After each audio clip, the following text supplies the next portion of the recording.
नमस्कार प्यारे दोस्तों, स्वागत है आपका हमारे YouTube चैनल लाइक्ट पर। दोस्तों, आज हम लोग इस वीडियो में मादक द्रव्य तथा मनोत्तेजक पदार्थ अधिनियम का क्वेश्चन आंसर का चौथा सेट करेंगे, जो आने वाली परीक्षा MP ADPO के लिए काफ़ी महत्वपूर्ण है। तो चलिए दोस्तों शुरू करते हैं। आज का पहला प्रश्न है कि NDPS एक्ट की धारा 42 के तहत कोई सशक्त अधिकारी जीव जंतु या प्रवण के बारे में संदेह होने के कारण से निम्न में से क्या कर सकता है। पहला विकल्प है किसी भी वाहन की तलाशी ले सकता है। दूसरा विकल्प है वायुयान को ज़मीन पर उतरने के लिए मजबूर कर उसकी तलाशी ले सकता है। तीसरा विकल्प है उपयुक्त दोनों कार्य कर सकता है। चौथा विकल्प है कुछ नहीं कर सकता। इसका जो सही उत्तर है वो है उपयुक्त दोनों, विकल्प सी। अगला प्रश्न है धारा 53 के तहत केंद्रीय सरकार निम्न में से किस अधिकारी को अन्वेषण के लिए पुलिस स्टेशन प्राधिकारी की शक्तियां प्रदान कर सकती है। पहला विकल्प है केंद्रीय अबकारी स्वापक विभाग के किसी अधिकारी को। दूसरा विकल्प है राजस्व विभाग के किसी अधिकारी को। तीसरा विकल्प है सीमा सुरक्षा बल के किसी अधिकारी को। चौथा विकल्प है उपयुक्त सभी को। इसका जो सही उत्तर है वो है विकल्प डी, उपयुक्त सभी। अगला प्रश्न है धारा 42, 43 या 44 के अधीन सशक्त कोई अधिकारी किसी व्यक्ति को तंग करने की दृष्टि से तलाशी लेगा या उसे गिरफ्तार करेगा तो वह दंडित किया जा सकेगा। पहला विकल्प है 6 मास तक के कारावास से। दूसरा विकल्प है 1000 रुपये तक के जुर्माने से। तीसरा विकल्प ए बी दोनों। चौथा विकल्प है कोई दंड नहीं। इसका जो सही उत्तर है वो है विकल्प सी ए बी, 6 मास तक के कारावास और 1000 रुपये जुर्माने। अगला प्रश्न है धारा 42 एवं 43, 44 के अधीन कोई प्राधिकृत अधिकारी बिना किसी समुचित कारण के तलाशी लेता है या प्रवेश करता है तो वह दंडित हो सकता है। पहला विकल्प धारा 58 के अंतर्गत। दूसरा है धारा 27। तीसरा है 69 और चौथा विकल्प है धारा 52। इसका जो सही उत्तर है वो है विकल्प ए, धारा 58। अगला प्रश्न है NDPC अधिनियम 1985 की धारा 41, 42, 43 के अधीन किसी व्यक्ति की तलाशी। पहला विकल्प है केवल किसी मजिस्ट्रेट द्वारा या उसकी साक्षात उपस्थिति में ली जा सकती है। दूसरा विकल्प है केवल किसी राजपत्रित अधिकारी द्वारा अथवा उसकी साक्षात उपस्थिति में ली जा सकती है। तीसरा विकल्प है किसी भी पुलिस अधिकारी द्वारा ली जा सकती है। चौथा विकल्प है केवल उक्त अधिनियम के अधीन विनिर्दिष्ट अधिकारी द्वारा ही ली जा सकती है। इसका जो सही उत्तर है वो है विकल्प डी, उक्त अधिनियम के किसी विनिर्दिष्ट अधिकारी द्वारा ही ली जा सकती है। अगला प्रश्न है यदि कोई अधिकारी जिसे किसी व्यसनी को उसकी अभिरक्षा में सौंपा गया है, यदि वह अधिकारी उस व्यसनी को स्वापक औषधि या मनोत्तेजक पदार्थ उपलब्ध कराता है तो वह अधिकारी किस धारा के तहत दंडित होगा। पहला विकल्प है धारा 58A। दूसरा है 59। तीसरा है 60। चौथा है धारा 61। इसका जो सही उत्तर है दोस्तों वो है धारा 59, विकल्प बी। अगला प्रश्न है कि कोई अधिकारी जो अपने पद के कर्तव्यों का विधिपूर्ण प्रतिहेतु के बिना अनुपालन करने में असफल रहता है वह दंडित किया जा सकेगा। पहला विकल्प है 1 वर्ष तक के कारावास या जुर्माना या दोनों से। दूसरा विकल्प है 2 वर्ष तक के कारावास या जुर्माना या दोनों से। तीसरा है 3 वर्ष तक के कारावास या जुर्माना या दोनों से। और चौथा विकल्प है 5 वर्ष तक के कारावास या जुर्माना या दोनों से। इसका जो सही उत्तर है वो है 1 वर्ष तक के कारावास या जुर्माना या दोनों से, विकल्प ए। अगला प्रश्न है, धारा 64 के तहत सरकार किस अभियुक्त को अभियोजन से उन्मुक्ति दे सकती है?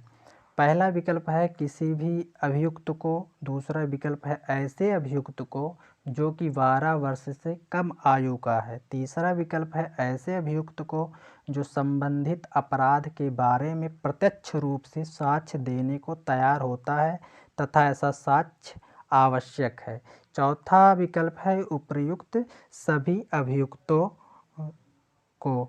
इसका जो सही उत्तर है वो है विकल्प सी, ऐसे अभियुक्त को जो संबंधित अपराध के बारे में प्रत्यक्ष रूप से साक्ष्य देने को तैयार होता है तथा ऐसा साक्ष्य आवश्यक है, विकल्प सी। अगला प्रश्न है, धारा 64A के अधीन यदि कोई व्यसनी स्वेच्छापूर्वक व्यसन त्यागने के लिए चिकित्सा कराने के लिए किसी मान्यता प्राप्त संस्था में प्रस्तुत होता है तो उसे विकल्प ए है अपराध के विचारण से उन्मुक्ति मिलेगी, दूसरा विकल्प है अपराध के विचारण से उन्मुक्ति नहीं मिलेगी, तीसरा विकल्प है न्यायालय निर्णित करेगा कि उन्मुक्ति मिलेगी या नहीं, चौथा विकल्प है सरकार द्वारा अभिनिश्चित किया जाएगा कि उन्मुक्ति दी जाए या नहीं।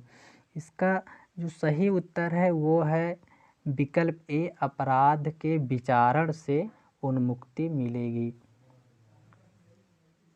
अगला प्रश्न है, धारा 64A के तहत व्यसनी को अभियोजन से उन्मुक्ति कब नहीं मिलेगी?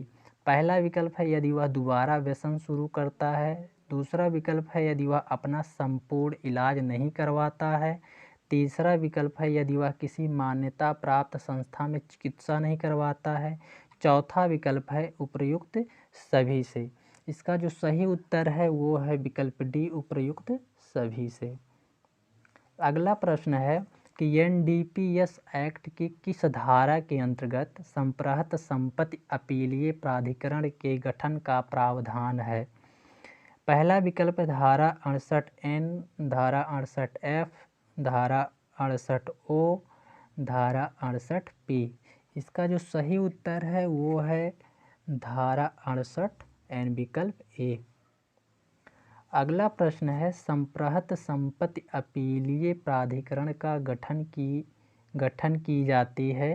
पहला विकल्प है केंद्रीय सरकार द्वारा, दूसरा विकल्प है राज्य सरकार द्वारा, तीसरा विकल्प है केंद्रीय एवं राज्य सरकार दोनों द्वारा और चौथा विकल्प है उपर्युक्त में से कोई नहीं। इसका जो सही उत्तर है वो है केंद्रीय सरकार द्वारा, विकल्प ए। अगला प्रश्न है कि किसी सक्षम न्यायालय द्वारा किए गए किसी आदेश से व्यथित व्यक्ति ऐसे आदेश की प्राप्ति के कितने दिन के भीतर अपीलीय अधिकरण के समक्ष अपील कर सकता है? पहला विकल्प है 30 दिन, दूसरा 45 दिन, तीसरा 60 दिन, चौथा 90 दिन। इसका जो सही उत्तर है वो है विकल्प सी, 60 दिन।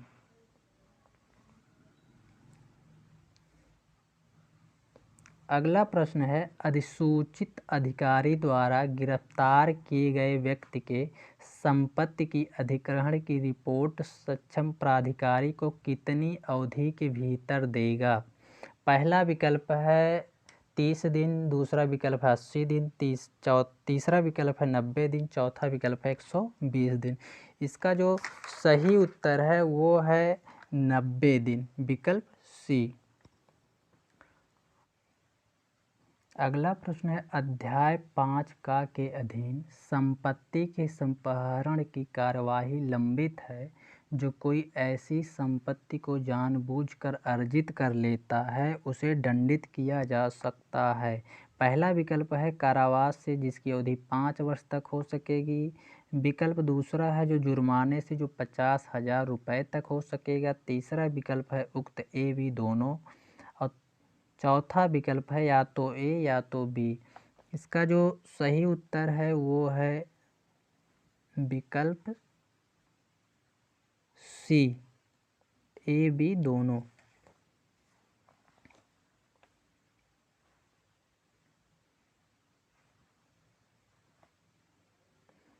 अगला प्रश्न है, स्वापक औषधि एवं वन पदार्थ अधिनियम 2014 द्वारा निम्नलिखित अपराधों में कौन सी धाराएं अंतःस्थापित की गई हैं? पहला विकल्प है धारा 27 का, दूसरा विकल्प है 57 का, तीसरा विकल्प ए बी दोनों, चौथा विकल्प है धारा 32 का।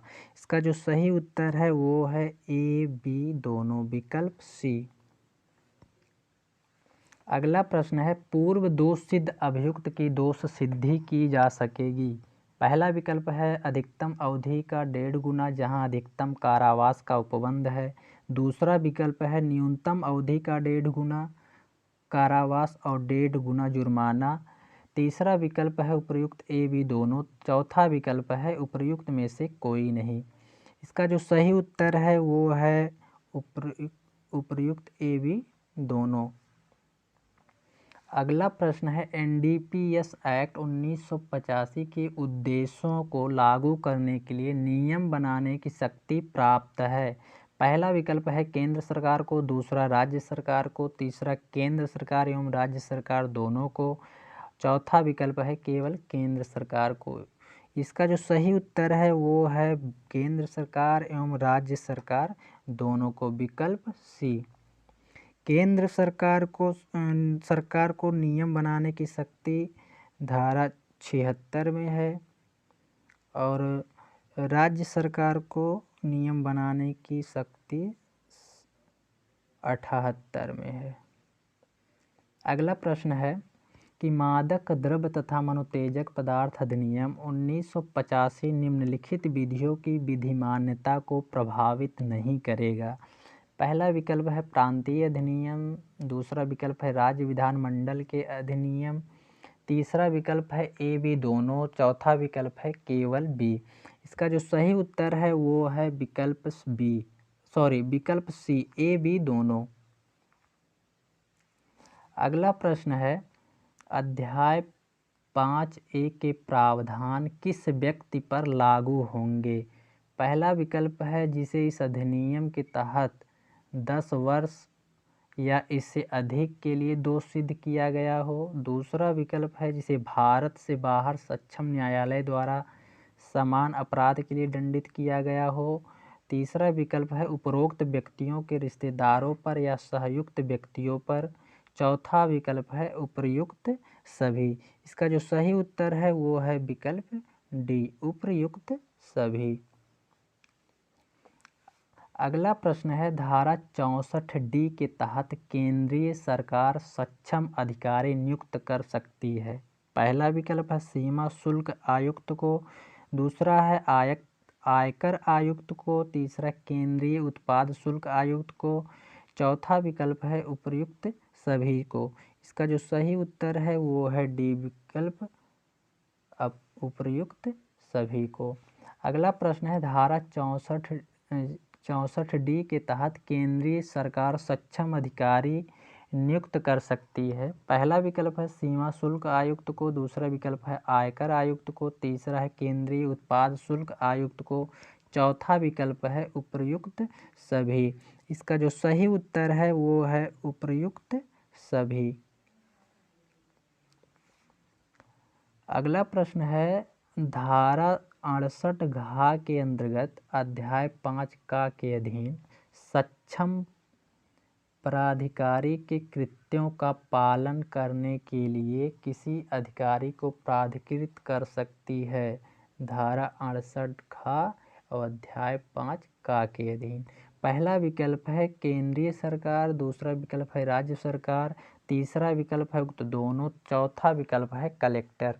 इसका जो सही उत्तर है वो है केंद्रीय सरकार, विकल्प ए। अगला प्रश्न है कि अध्याय 5A किससे संबंधित है? पहला विकल्प है अवैध रूप से अर्जित संपत्ति के संपारण से, दूसरा विकल्प है अभियोजन से उन्मुक्ति देने के प्रावधान से, तीसरा प्रक्रिया से, चौथा अपराध एवं सस्ती से। इसका जो सही उत्तर है वो है अवैध रूप से अर्जित संपत्ति के समपहरण से।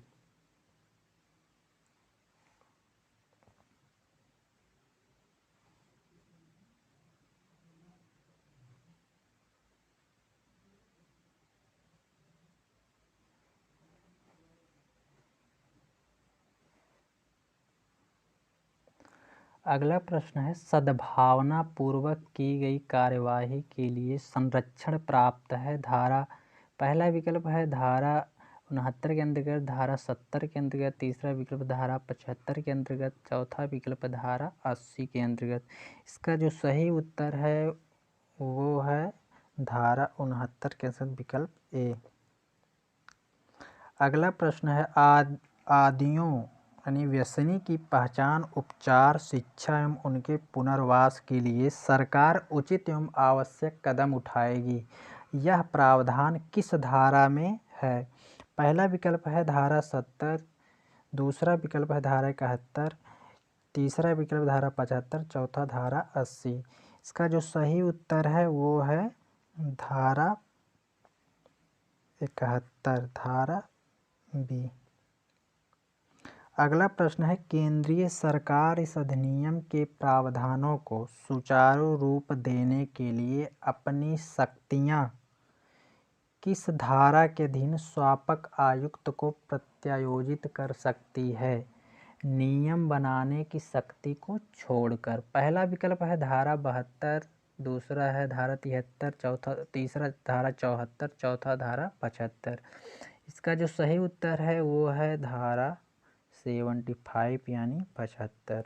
अगला प्रश्न है किस धारा के तहत केंद्र सरकार या राज्य सरकार को निर्देश दे सकती है तथा निर्देशों के पालन के लिए कह सकती है?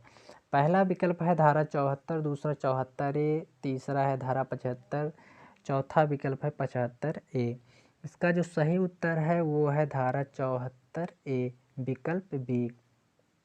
अगला प्रश्न है किस धारा के तहत राज्य सरकार को इस अधिनियम के प्रावधानों के सुचारू रूप से लागू कराने के लिए नियम बनाने की शक्ति है?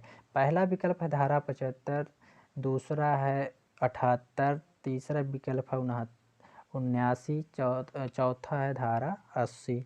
इसका जो सही उत्तर है वो है विकल्प बी धारा 78 78। अगला प्रश्न है इस अधिनियम के अधीन किए गए अपराध से अर्जित संपत्ति को कोई व्यक्ति धारित नहीं करेगा। इस प्रावधान को 2001 के संशोधन द्वारा किस धारा में जोड़ा गया है? पहला विकल्प है धारा 68A, दूसरा विकल्प है धारा 8, तीसरा विकल्प है धारा 10B, चौथा विकल्प है धारा 40A। इसका जो सही उत्तर है वो है विकल्प 68A यानी विकल्प ए।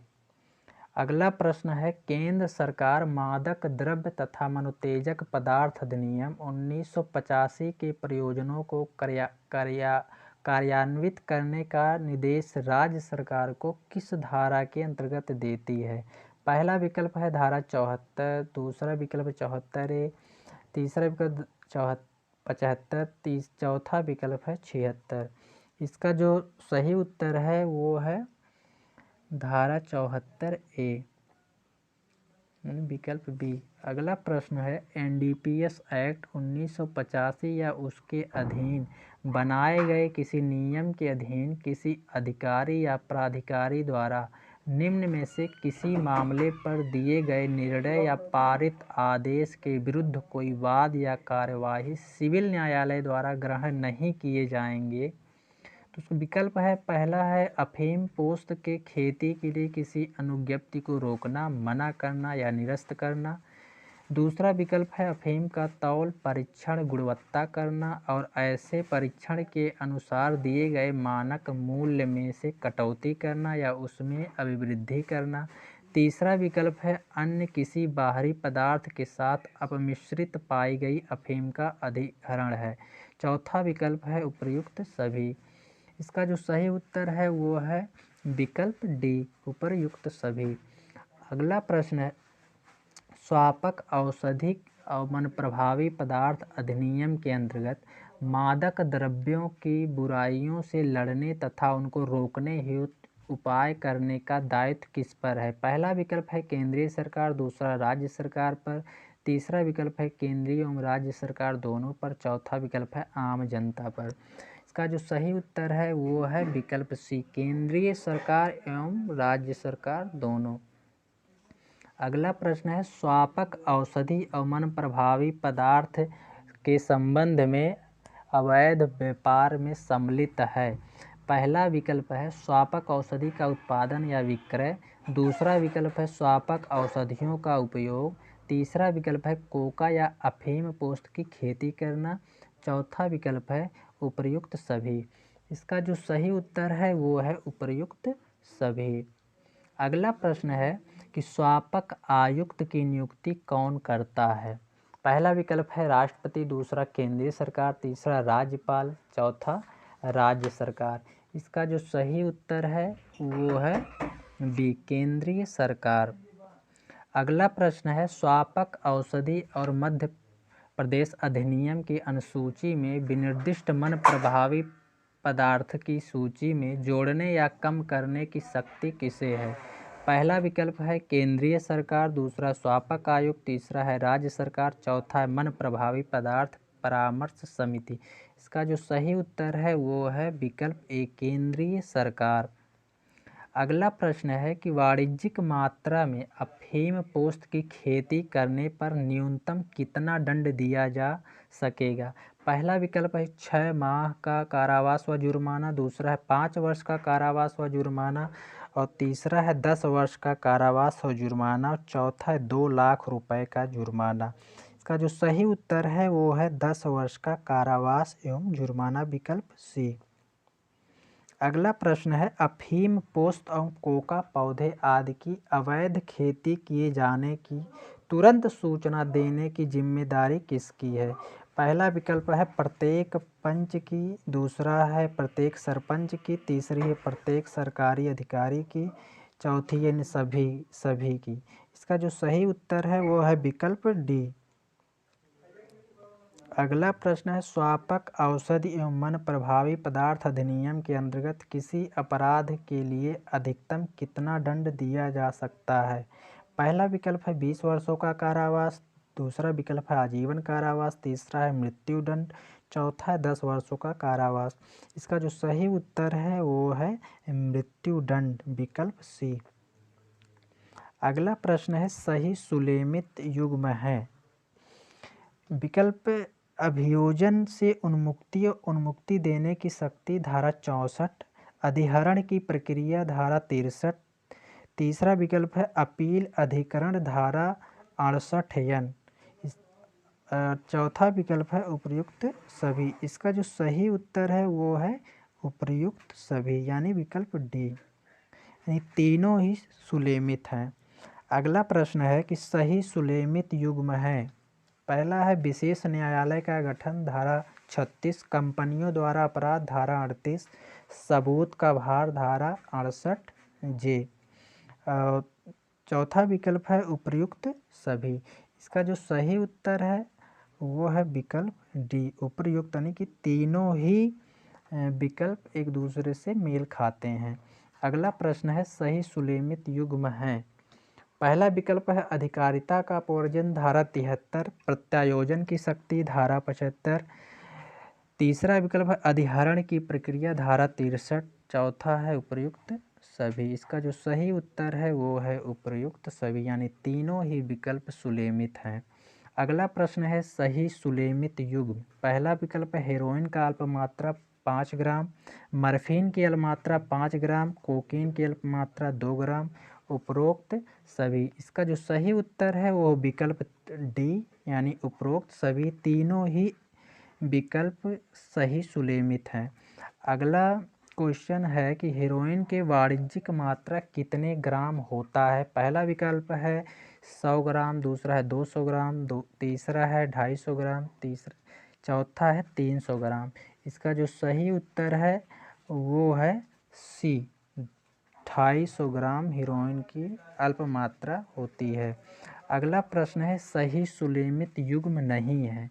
पहला विकल्प है कोकीन की वाणिज्यिक मात्रा 100 ग्राम, दूसरा हेरोइन की वाणिज्यिक मात्रा 250 ग्राम, तीसरा है गांजा की वाणिज्यिक मात्रा 20 किलो और चौथा है गांजा की अल्प मात्रा 500 ग्राम। इसका जो सही युग्म नहीं है वो है विकल्प डी। इसका 1000 ग्राम नहीं, इसका 1000 ग्राम अल्प मात्रा होता है। दोस्तों अगर वीडियो अच्छा लगा तो लाइक और शेयर ज़रूर कर दें। नमस्कार।